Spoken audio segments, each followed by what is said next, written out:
Okay, so today what I'm going to do is I am going to explain a few things here on Photoshop. One, how to take certain sections of an image and break it down to where you can do certain things to certain sections of an image.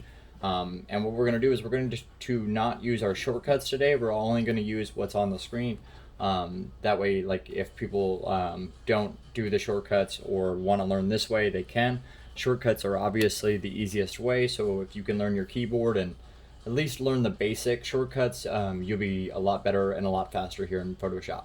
So what we're going to do is I want to select him. Now this is a pretty easy image because it's one background. There's not a lot going on. It's not really busy. It's just very simple brick.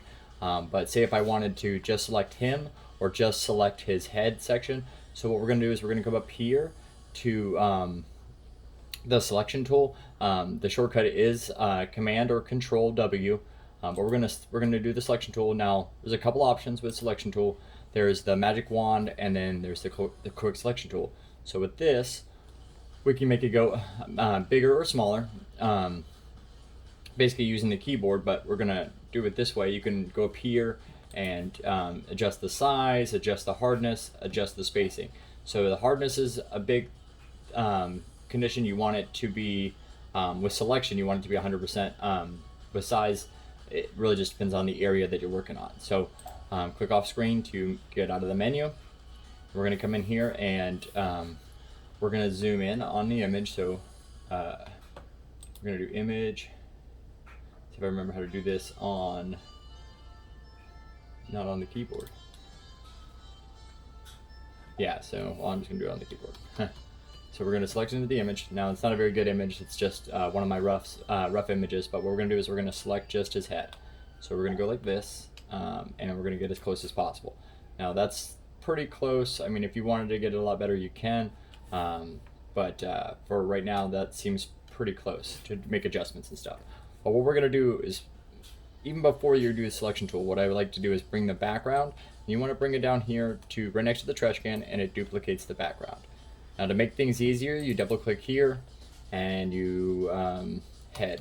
You can name each layer, that way you kind of keep everything together. So we're going to work on the head layer right here, and we're going to go like this. We're going to go down here to dodging and burning. Now if you right click, you can see dodge and burn. Dodge is to make it brighter, burn is to make it darker. And then you have the sponge tool, but just to keep this simple, dodge and burn. And we can go in here, and if we wanted to make it specific areas, let's say we wanted to burn it to make it a little darker. Let's go here, and we're gonna burn in the neck a little bit, just to give them a little bit more color. Now, over here, like I said, your exposure matters. So the more you wanted to affect, the stronger you would go. So we'd go from 31 to 60, wherever you felt comfortable with the image. I feel like 30% is good because you're not going to really darken too much. You're just going to give them some definition around the hair and say underneath the neck, and makes it pop. And what we do is we switch back over, go to dodge, and we just select the areas, just one click until we get it where we want. And you can go like here in the little darker areas, and then you can kind of zoom out and see what we did. Now you can go up here to select, and you can hit deselect, and then what we can do is we can lower the transparency. So that's no edits, and that's our edits. So we can either take this off like this. The eye right here in the next to the layer, it will show you what we've done, what we're not doing.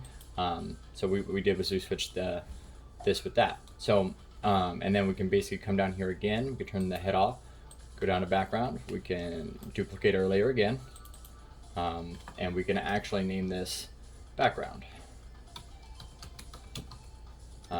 And this would be layer 0. Yep, and we'll make that layer 0. So this is our actual background. So we'll operate on background layer, and we'll go back up here to selection tool, and we will select the entire background. There's easier ways to do this,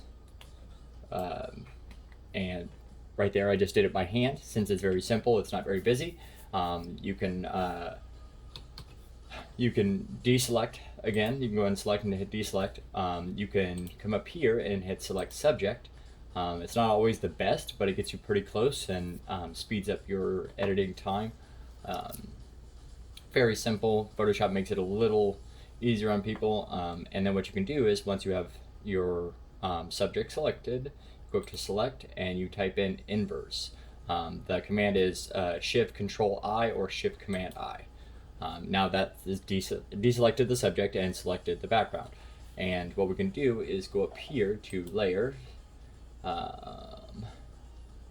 and I remember where it's at. Image, adjustments, levels. Okay, so if we wanted to go into levels, levels is exposure and highlights and mid levels. So the control or shortcut is Control L or Command L on Apple.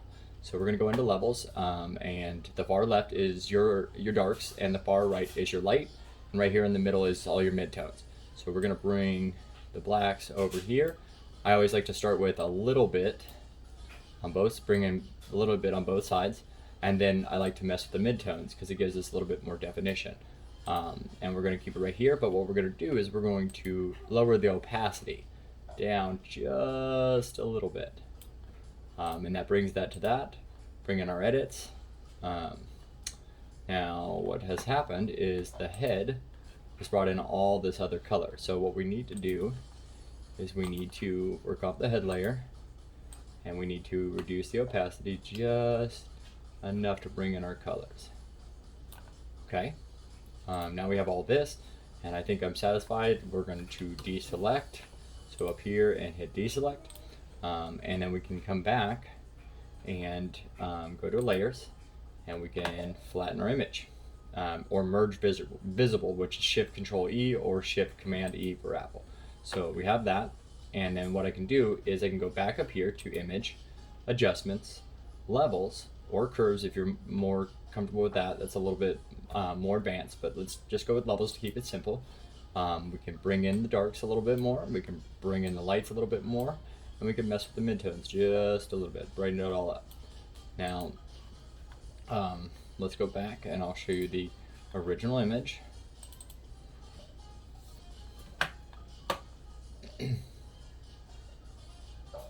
It will load for a second. But so basically anything that you can do on the shortcuts and stuff is found in here. It's just how you do it, how you use it. Layers is very important. If you want to manipulate only one section, you have to get rid of really everything around it or put it underneath. So what I'd like to do is I'd like to show you exactly how that works. So we're going to go ahead and backtrack a little bit. We'll delete these last steps to merge visible. So like say like this. We take off the head, but we can see it and then not see it, and it gives us a little light around the face. So what we can do is, since we messed with our background and gave it a little bit of contrast, what we're going to do is we're going to bring the head underneath the background but above layer 0, and that gives us back our color. So think of these as clear plastic sheets, and on each sheet you have one section of an image. So you have background is one sheet, and then you have the subject and then the foreground. And you can manipulate these layers as many as you want. I've seen 190, 200 plus layers working on everything from the eyes to the ears to you know, the shading and stuff like that. So yeah, but everything can be found up here. With your curves and everything, it's usually in image. Anything with layer is layer mask, cropping, stuff like that if you want to manipulate certain things, but most things are right here in adjustments. You have image size, you have canvas size, you can rotate the image, you can do levels, curves, brightness, exposure, hue, saturation. There's a lot of your stuff is right here that you're trying to find. The best way to do this is to kind of understand what all of these are about, and just understand that you need to play with each thing. So go on back onto old images and just try to work with your Photoshop and stuff like that. If you're more familiar with Lightroom, Lightroom is good for small edits and stuff like that, but overall, Photoshop gives you the ability to manipulate images and also do what Lightroom does. So it's really no reason to do both apps unless you're just more comfortable with Lightroom. You're not going to get comfortable with Photoshop unless you play with it. It takes time, it takes effort. Not everything is perfect, but you can do a lot with this, and things like that. So we'll make another video about clearing up, blurry lines or out of focus or things like that, bringing in different backgrounds and stuff.